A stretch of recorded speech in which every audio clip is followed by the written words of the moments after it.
Hello friends, आपका study with Kiran YouTube channel में स्वागत है। आज जो हमारी एटीटी चार्ट 35 मैथ का टॉपिक है जो हम डिस्कस करेंगे वो दो टॉपिक कंबाइन करके डिस्कस करेंगे। एक तो हीरोज फार्मूला वाला, क्योंकि उसमें सिर्फ एक फार्मूला ही है जो हमें पता होना चाहिए और अप्लाई करना आना चाहिए। और सेकंड करेंगे एरिया ऑफ क्वाड्रिलेटर, क्योंकि एरिया ऑफ ट्रायंगल कल हमने कर लिया था, आज करेंगे एरिया ऑफ क्वाड्रिलेटर। तो हमारे जो है आज जो टॉपिक कर लेंगे ये वाला, तो हमारी 11 टॉपिक जो मैथ के कंप्लीट हो जाएंगे। 11 टॉपिक हम कर लेंगे और पीछे रह जाएंगे 7 टॉपिक। मैथ के 18 टॉपिक है। ओके, तो आज जो हम टॉपिक करेंगे वो दो टॉपिक कंबाइन करके करें, heroes formula and area of quadrilateral. तो देखते हैं क्या होता है हीरोज फार्मूला। हीरोज फार्मूला जो होता है ना, उसमें पहले हम निकालते हैं सेमी पैरामीटर। क्या निकालते हैं? सेमी पैरामीटर, जिसे एस से लिखते हैं। वो किसके इक्वल होता है? वो होता है ए प्लस बी प्लस सी अपॉन 2। किसके इक्वल होता है? ए प्लस बी प्लस सी अपॉन 2। ठीक, हमें ट्रायंगल दी है, उसकी तीनों साइड दी हुई है। ये 5 है, ये 4 है, ये 3 है। ओके, तो ए प्लस ये इन तीनों का सम अपॉन 2, वो क्या हो जाएगा? Semi parameter. पैरामीटर क्या होता है? तीनों का सम होता है। हाफ कर दिया तो क्या हो गया? Semi parameter. ओके, अब देखते हैं इसका एरिया किस तरह से निकलता है। फिर एरिया जो है उसका फॉर्मूला बनता है root s into s minus a, s minus b and s minus सी।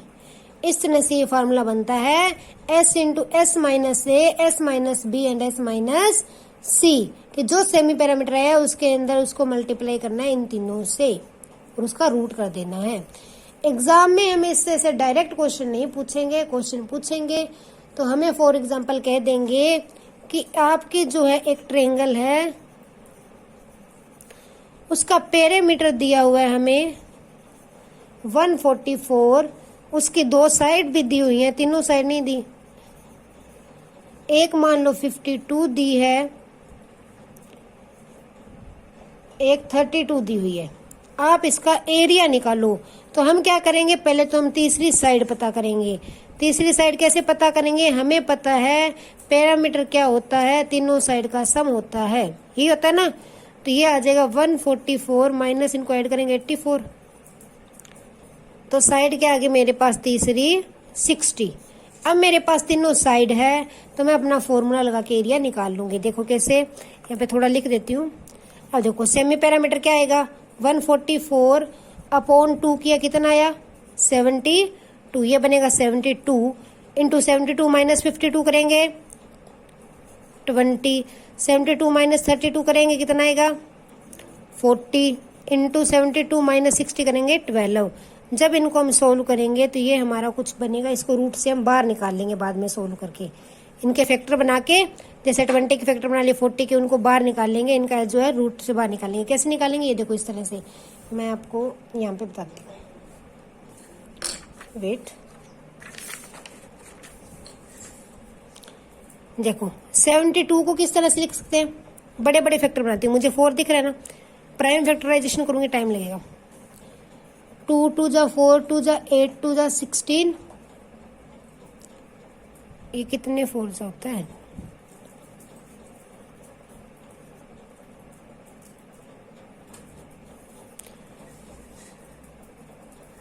इतना नहीं आएगा। 72 को लिखेंगे हम। देखो 72 होता है 3 इंटू 3 इंटू 2 इंटू 2 इंटू 2। ठीक है, 2 2 जा 4, 2 जा 8, 3 जा 24, 3 जा 72 होता है। 72 को लिखे फैक्टर। फिर मैंने देखा 20 के फैक्टर, 20 है ना। नेक्स्ट 20 के फैक्टर क्या बनेंगे? 2 इंटू 2 इंटू 5, 5 2 जा 10, 2 जा 20। हमने सिर्फ प्राइम फैक्टराइजेशन करनी है। 14 करेंगे तो 2 इंटू 2 इंटू 2 इंटू 5। ठीक, 60 करें, 12 के करेंगे, क्या बनेंगे? 2 इंटू 2 इंटू 3। अब 2 को 1 मानना है, एक तो 3 बाहर निकलेगा, एक 2, फिर एक 2 और, फिर एक 2 ये निकलेगा, ये वाला पेयर और ये दोनों का एक पेयर बन रहा है, ये भी निकलेगा। एक 5 का पेयर बन रहा है। तो देखो क्या निकला? 2 2 जा 4, 2 जा 8, 2 जा 16, 2 जा 32, 3 जा 96, 5 जा कितने होते हैं? आप इसको साफ साफ करोगे आपको समझ आ जाएगा। 480। तो ये बाकी सारे देखो चीजें का ग्रुप बन गया, हर चीज का दो दो का ग्रुप बन गया, उनमें से मैंने एक एक ले लिया। कितना बना 480। तो ये रूट से बाहर क्या आ गया मेरा 480, और रूट के अंदर क्या बच गया, इसके अंदर एक डिजिट रह गया जो बाहर नहीं निकला, वो क्या था 3। तो ये इसका क्या आ गया, एरिया आ गया। तो हीरोज फॉर्मूला के अंदर ये फॉर्मूला ही याद रखना है हमें। या तो ऐसे कहेंगे 3 साइड दे दिए, कहेंगे इसका सेमी पैरामीटर फाइंड करो, तो वो क्या होता है a plus B plus C by 2, तीनों भुजाओं का जोड़ अपॉन 2। या हमें सेमी पैरामीटर दे दिया, कहेंगे एरिया फाइंड करो, तो हम अपना ये वाला फार्मूला निकाल लेंगे। ओके, इस वाले फार्मूले से हम जो है ये निकाल लेंगे, एरिया जो है हम इस फॉर्मूले से निकाल लेंगे। ओके, तो हम जो हीरोज फार्मूला लगा के हमें अगर तीनों साइड दिया है तो एरिया निकाल सकते हैं। पहले सेमी पैरामीटर निकालेंगे, एस निकालेंगे, और फिर ये फार्मूला अप्लाई कर देंगे। इसका डायरेक्ट फार्मूला भी पूछा जा सकता है, ठीक, क्योंकि इतना बड़ा लेंथ सॉल्व करने के लिए नहीं देगा, सीधा फार्मूला पूछ लेंगे। इसके बाद जो हमारा एरिया ऑफ क्वाड्रिलेटर है वो देखते हैं। अलग अलग क्वाड्रिलेटर का अलग अलग फॉर्मूले कैसे निकलते हैं। ओह सॉरी, ये मैंने यहाँ पे लिखा नहीं, वेट 1 मिनट। जो जनरल फार्मूला वो क्या होता है 1/2, ये हमारे यूज नहीं होता, मैं लिखवा देती हूँ अगर पूछा जा सकता है। 1/2 इंटू डायगनल, जो हमारी लेंथ ऑफ डायगनल है उनको, into height of sum of height of triangle, क्या होता है sum of heights of triangle. आप सिर्फ इसको लिख लो, ये यूज नहीं होता हमारे इतना। तो देखो जब मान लो ये क्वाड्रिलेटर दी हुई है, इसमें मैंने 2 ट्रायंगल बना ली, ये बना ली और ये बना ली, तो ये डायगनल 1/2 इंटू डायगनल इंटू जो इन दोनों की हाइट बनेगी, इसकी हाइट ये इनकी हाइट, इन दोनों का सम ऑफ हाइट ऑफ ट्रायंगल। ये तो सीधी बन गई, इस तरह से नहीं हो। मान लो किसी और तरह की क्वाड्रिलेटर, उसके अंदर एक इस तरह से ट्रायंगल बनी है, उसकी हाइट ये है, दूसरी के अलग है, तो वो क्या होता है 1/2 diagonal and sum of height of 2 triangle, कि जो हमारी 2 ट्रायंगल है उनकी हाइट का सम। तो ये आप सिर्फ लिख लो, जनरल फॉर्मूला अगर दे तो ये भी ट्रायंगल का फॉर्मूला होता है, पता होना चाहिए। जो अब हमारे पास मेन आते हैं, जो हमारे क्वाड्रिलेटर के एरिया पता होने चाहिए, वो देखते हैं। फर्स्ट टाइप है स्क्वायर, वर्ग का फॉर्मूला कैसे निकालते हैं। अगर हमें साइड दी हुई है तो एरिया होता है इसका साइड इंटू साइड, क्योंकि इसकी सारी साइड्स क्या होती हैं बराबर, तो क्या होता है साइड स्क्वायर, भुजा की स्क्वायर। स्क्वायर का फॉर्मूला, वर्ग का फॉर्मूला क्या होता है भुजा गुणा भुजा साइड स्क्वायर। अगर साइड दी हो, अगर हमें इसमें डायगोनल दिया हो कि आपका जो आपका स्क्वायर है उसका विकर्ण दिया हुआ है हमें, कि आपका विकर्ण है, मान लो आपका एक स्क्वायर उसका विकर्ण है 7 सेंटीमीटर, एरिया फाइंड करो, तो उस एरिया का फॉर्मूला क्या होता है डी स्क्वायर अपॉन 2, विकर्ण दी स्क्वायर अपॉन 2, 7 इंटू 7 अपॉन 2 49/2 आ जाएगा। ठीक, ये बन जाएगा 24.5 सेंटीमीटर स्क्वायर। तो ये इसका एरिया क्या होगा विकर्ण दी स्क्वायर बटा 2। ये कैसे निकलेगा देखो, पता है क्यों बना यह फार्मूला, जो स्क्वायर का डायगोनल होता है ना वो होता है √2 इंटू डी, और √2a, मतलब कि √2 इंटू ए। डी क्या होता है √2a, कि डायगोनल होता है √2 टाइम्स साइड। देखो ये स्क्वायर होता है, इसका 90 डिग्री का एंगल होता है, ये डायगोनल होता है ना, डायगोनल होता है ना, ये साइड बराबर ये साइड बराबर, ये भी है ये भी है। मैंने पाइथागोरस लगाई तो डी क्या आ गया, रूट के अंदर a square plus a square, ये बना 2a स्क्वायर, तो √2 इंटू ए। तो डायगोनल अगर हम ये भी कहते हैं ना, आपको साइड दिए, इसका डायगोनल क्या होगा, तो साइड को √2 से मल्टीप्लाई कर देंगे तो डायगोनल आ जाएगा, है ना। ये बनेगा a is equal to D upon √2। यहाँ से अगर मैं साइड निकालनी हो, डायगोनल दिया हो तो उसको √2 से डिवाइड कर देना है, साइड निकालनी है, डायगोनल दिया है। अब देखो एरिया क्या होता है साइड इंटू साइड, तो क्या बना डी स्क्वायर अपॉन 2, इससे ये फार्मूला ड्राइव हुआ है। तो अगर हमें डायगोनल दिया है एरिया निकालना तो क्या करेंगे विकर्ण दी स्क्वायर बटा 2, विकर्णों की स्क्वायर बटा 2। अगर हमें रेक्टेंगल दिया है उसका एरिया निकालना है तो उसका एरिया का फार्मूला होता है लंबाई गुणा चौड़ाई, length into breadth, length into breadth, लंबाई गुणा चौड़ाई। किसका फार्मूला होता है रेक्टेंगल के एरिया का। आयत दे क्षेत्रफल का फार्मूला ये होता है, आयत के क्षेत्रफल का फार्मूला क्या होता है लंबाई गुणा चौड़ाई, लंबाई गुणा चौड़ाई। नेक्स्ट है पैरेललोग्राम, समांतर चतुर्भुज। कौन सा चतुर्भुज, समांतर चतुर्भुज के क्षेत्रफल का फार्मूला क्या होता है, उसका होता है फार्मूला बेस इंटू हाइट।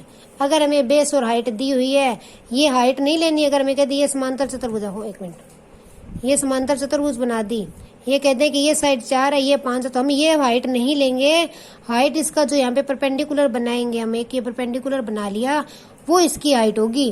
तो एग्जाम में अगर हमें बेस और हाइट दिया हुआ है पैरेललोग्राम का, क्या दिया हुआ है, बेस एंड हाइट, तो एरिया क्या होता है उसका, base multiply by height, base multiply by height. ठीक, अगर हमें एरिया हमें दिए विकर्ण कि आपके पैरेललोग्राम है उसका एक डायगोनल है 7 सेंटीमीटर, सेकेंड डायगोनल है 8 सेंटीमीटर, और जिस एंगल पे वो दोनों डायगोनल काट रहे हैं वो है 60 डिग्री। क्या है, 60 डिग्री। ये चीज दी हो, ये 3 चीजें दी और एरिया फाइंड करना हो तो उसका फॉर्मूला होता है 1/2 गुणा विकर्ण, दोनों विकर्णों की गुणा, इनटू साइन ऑफ एंगल, जो हमारा ये विकर्ण एंगल बन रहे हैं वो। तो क्या बनेगा, 1/2 साइन 60 कितना था, √3/2। इसको कट करेंगे,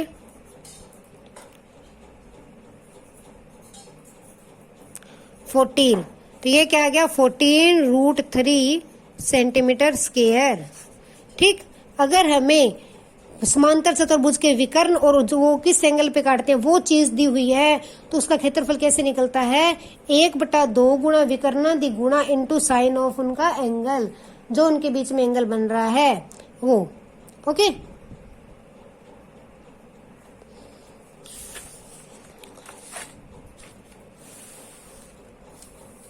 इसके बाद है काइट। काइट का एरिया कैसे निकालते हैं, ये सिंपल ही है।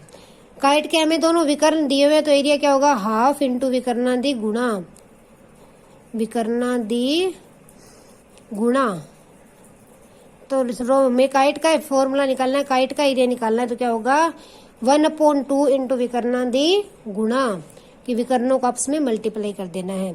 सेम ही रोम्बस का होता है, अगर हमें सम चतुर्भुज दिए हुए, रोम्बस दिए हुए, तो उसका भी फॉर्मूला क्या होता है 1/2 इंटू D1 इंटू D2 विकर्णादि गुणा। ठीक, अभी तक हमने क्या देखा, पहले हमने ट्रायंगल का हीरोज फॉर्मूला देखा, फिर हमने देखा area of square, area of rectangle, अगर स्क्वायर में डायगोनल दिया तो कैसे निकालेंगे, फिर एरिया ऑफ रेक्टेंगल देखा, एरिया ऑफ रेक्टेंगल देखने के बाद पैरेललोग्राम में देखा, पैरेललोग्राम में अगर बेस और हाइट दिया तो किस तरह से निकलेगा, डायगोनल दिए हैं तो किस तरह से एरिया निकलेगा, फिर हमने काइट का एरिया निकालने का तरीका देखा, और फिर जो है रोम्बस का देखा कि क्या होता है एरिया निकालने का फॉर्मूला। ठीक,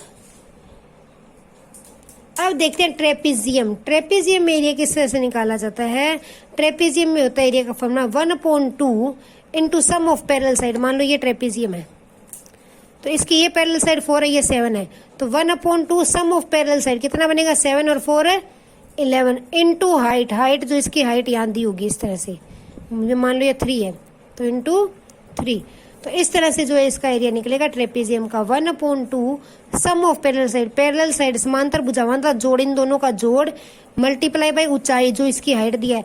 आप कभी भी साइड को हाइट मत मान लेना, साइड हाइट नहीं होती, हाइट जो है लंबात्मक दूरी होती है, लंब के ऊपर दूरी दी होती है ये, तो ये क्या होगी इसकी हाइट। तो ट्रेपीजियम का एरिया जो है इस तरह से निकलता है। अब हम थोड़े से 1-2 क्वेश्चन देख लेते हैं कि एग्जाम में किस तरह से क्वेश्चन पूछा जा सकता है। डायरेक्ट ऐसे नहीं कहेंगे ये काइट के विकर्ण है, इनका एरिया निकालो, रोम्बस के विकर्ण दिए एरिया निकालो, आयत दी 2 भुजा देती है एरिया निकालो, नहीं, ये किस तरह से होंगे देखो। फर्स्ट क्वेश्चन मैंने लिया है, if perimeter of square is 32 metre, कि जो स्क्वायर वर्ग का परिमाप है वो 32 मीटर है, इसका एरिया फाइंड करो। तो हमें पता है पैरामीटर का फॉर्मूला क्या होता है स्क्वायर का, 4 इंटू साइड, 4 गुणा भुजा, ये होता है। ठीक, यही होता है ना। अब मुझे पैरामीटर कितना दिया हुआ है 32, पहले मैं भुजा निकालूंगी कितनी आई है, तो मेरे पास साइड क्या आ गई 32/4, 8 मीटर, साइड आ गई 8 मीटर। अब मुझे एरिया निकालने में कोई दिक्कत ही नहीं है, एरिया क्या होता है साइड इंटू साइड, क्या होता है साइड मल्टीप्लाई साइड, भुजा गुणा भुजा, 8 इंटू 8 64 मीटर स्क्वायर। एरिया के अंदर यूनिट के अंदर स्क्वायर लगानी जरूरी है, नहीं तो क्वेश्चन गलत हो जाएगा। आपको कंफ्यूज के लिए वहाँ पे 64 मीटर भी दिया होगा, हमने वो ऑप्शन नहीं उठाना, हमने क्या करना है जिसमें स्क्वायर लगा वही उठाना है। तो हमें क्या दिया था इसमें, परिमाप दिया था, क्षेत्रफल निकालना था। हमने परिमाप से पहले क्या निकाली, भुजा निकाली, परिमाप को सोल्व करके क्या निकाली भुजा। जब हमारे पास भुजा आ गई तो हमने अपना क्षेत्रफल वाला फार्मूला लगा के क्षेत्रफल जो है, एरिया जो है वो निकाल लिया। परिमाप का क्या फार्मूला होता है, 4 गुणा भुजा। इससे हमने क्या निकाली, पहले भुजा निकाली, वो 8 मीटर आई। फिर जो है भुजा से हमने क्षेत्रफल निकाला, वो क्या आया, 64। सेकंड है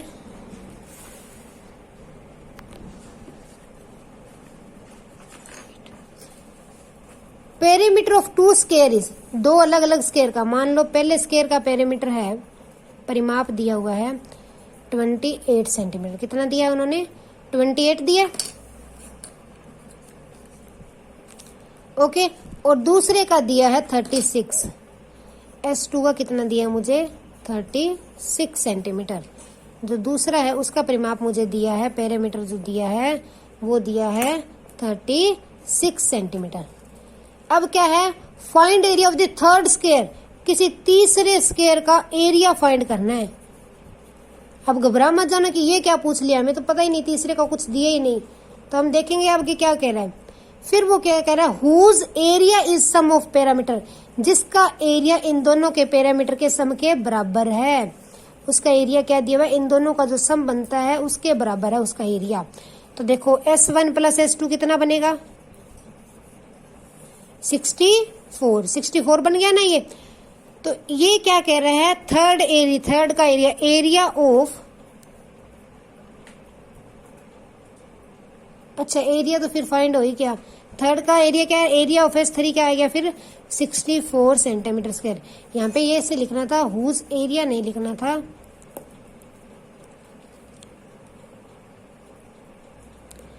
यहाँ पे लिखना था, या तो यहाँ से कर लेते, यहाँ पे तो मान लो एरिया ही है और हमें फाइंड करना है पैरामीटर। ठीक, पैरामीटर फाइंड करना मान लेते हैं। तो ये देखो उसका एरिया क्या निकल गया, 64। एरिया क्या होता है, साइड इनटू साइड, मतलब कि साइड की स्क्वायर 64 है तो साइड कितनी आ जाएगी, 8, क्योंकि 8 की स्क्वायर होता है ना 64। स्क्वायर से स्क्वायर कैंसिल, भुजा आगे मेरे पास 8 सेंटीमीटर। अब इसका पैरामीटर फाइंड करूंगी मैं, परिमाप फाइंड करूंगी तो क्या हो जाएगा, 4 गुणा भुजा 32 सेंटीमीटर। तो ये मेरे पास क्या आ गया, इसका परिमाप आ गया। क्या था, हमें 2 स्क्वायर का परिमाप दिया था और कहा था इन दोनों के परिमाप को जोड़ोगे तो तीसरे का एरिया आ जाएगा। मेरे पास तीसरे का एरिया आ गया, मैंने फार्मूले के अंदर फार्मूला लगाया, उसकी भुजा निकाल ली और उसका परिमाप भी निकाल दिया। ठीक, इसके बाद जो क्वेश्चन बनता है, तीसरी टाइप है, वो देखते हैं क्या है। पैरामीटर ऑफ 2 स्क्वायर, दो वर्गों का क्षेत्र परिमाप दिया है। पैरामीटर ऑफ 2 स्क्वायर मैंने लिया, S1 का परिमाप है 48 सेंटीमीटर और S2 का दिया है 20 सेंटीमीटर। ओके, दोनों का मुझे परिमाप दिया हुआ है। फाइंड द साइड ऑफ तीसरे स्क्वायर की भुजा फाइंड करनी है। क्या फाइंड करनी है, side. Whose area is sum of the area, उसका एरिया, तीसरे का क्या है, एरिया जो है इन दोनों के एरिया के बराबर है। इन दोनों के किसके बराबर है, सम ऑफ एरिया, इनके एरिया के सम के बराबर है। ये हमारे पास क्या, परिमाप। तो पहले हमें इन दोनों का एरिया निकालना पड़ेगा। तो फर्स्ट की जो पहले साइड निकालेंगे, क्या आ जाएगा, पहले का ये, तो इसकी साइड क्या आ जाएगी फर्स्ट की, 48/4 12, और सेकंड की साइड क्या आ जाएगी, 20/4 5। साइड आ गई दोनों की। अब हमारे पास पहले का एरिया क्या आएगा, 12 × 12 144, और S2 का एरिया क्या आएगा, 5 × 5 25। ये देखो उसने मुझे परिमाप दिया है, कह रहा है कि जो तीसरे का क्षेत्रफल है ना, तीसरे का एरिया इन दोनों के एरिया के बराबर है। तो इसके लिए मुझे पहले इन दोनों का एरिया चाहिए, क्या चाहिए, इन दोनों का क्षेत्रफल चाहिए। क्षेत्रफल के लिए भुजा चाहिए। भुजा के लिए पहले मैंने इन दोनों की भुजा निकाली, पहले क्या आ गई 12, इसको 4 से भाग किया, दूसरी क्या आ गई 5। अब इन दोनों का एरिया निकाला, वो आ गया 144 और 25। अब क्या कह रहा है, S3 का जो एरिया है वो इन दोनों का सम है। मैंने लगा दिया फार्मूला, 169 बन गया। और हमें पता क्या करनी है, साइड। हमें पता है साइड स्क्वायर कितनी है, 169। 169 13 का स्क्वायर होता है, स्क्वायर से स्क्वायर कैंसिल, साइड कितनी आ गई 13। तो इस तरह से मोल्ड करके क्वेश्चन पूछ सकता है हमसे। हमने सिर्फ अपने फार्मूले याद रखने और जो चीज दी उसमें फार्मूला अप्लाई करते जाना, क्वेश्चन हो जाएगा। तो साइड कितने आगे मेरे पास 13। एक टाइप और देखते हैं, find diagonal of a rectangle. Rectangle का डायगोनल फाइंड करो whose area is 48 centimetre. Diagonal find करना है, एरिया दिया हुआ है 48 और लेंथ दी हुई है 6 सेंटीमीटर। हमें पता है एरिया का फॉर्मूला क्या होता है रेक्टेंगल के, लेंथ इनटू ब्रेड्थ। एरिया कितना है 48, लेंथ कितनी है 6, ब्रेड्थ दी हुई वहां पे बी लिख लिया। तो ब्रेड्थ क्या आ गई 48/6, 8 आ गई। ब्रेड्थ 8 है, लेंथ जो मेरे पास है 6। अब हमें डायगोनल कैसे फाइंड करेंगे, देखो रेक्टेंगल के हर एक कोण 90 डिग्री होता है ना, मान लो ये है, ये 90 का है, राइट एंगल ट्रायंगल बन रही है। उसने बोला ये है हमारे पास 6 और ये है 8, तो ये क्या होगी, ये डायगोनल है ना। देखो ये ट्रायंगल मैं देख रही हूँ तो इसमें ये डायगोनल है, रेक्टेंगल का डायगोनल है। अगर इसकी लेंथ मैं फाइंड कर लूंगी तो डायगोनल आ जाएगा। तो ये इसकी लेंथ क्या होगी, रूट वही करण स्क्वायर बराबर करण इज इक्वल टू आधार स्क्वायर प्लस लंब स्क्वायर या फिर hypotenuse is equal to root base square plus perpendicular square. ठीक, ये बन गया 36 प्लस 64, ये मेरे पास बन गया रूट के अंदर 100। तो वैल्यू क्या आ गई 10। तो मेरा डायगोनल क्या आ गया 10 सेंटीमीटर। ठीक, देखो हमें क्या दिया हुआ था, लेंथ और एरिया दिया हुआ था, उससे हमने ब्रेड्थ निकाली, ब्रेड्थ निकाल के राइट एंगल ट्रायंगल वाला फार्मूला लगा के हमने अपना डायगोनल निकाल लिया। डायगोनल कितना आ गया रूट 10 सेंटीमीटर। कितना आ गया रूट 10 सेंटीमीटर। तो आज हमने जो हमारे अलग अलग टाइप्स के क्वाड्रिलेटर्स थी, square, rectangle, rhombus, parallelogram, kite, trapezium, इन सब के एरियाज निकालने का फार्मूले देखे, साथ में हीरोज फार्मूला देखा कि क्या होता है। ठीक, साथ में हमने देखा कि अगर डायगोनल दिए हुए तो एरिया कैसे निकालेंगे, साइड दिए तो कैसे निकालेंगे, पैरामीटर दिया हो तो एरिया कैसे निकालेंगे और पैरामीटर दिया हो तो डायगोनल कैसे निकालेंगे। इस तरह से 3-4 जो हमने प्रॉब्लम भी डिस्कस की। आज के लिए इतना ही। Thanks, have a nice day, keep up supporting me.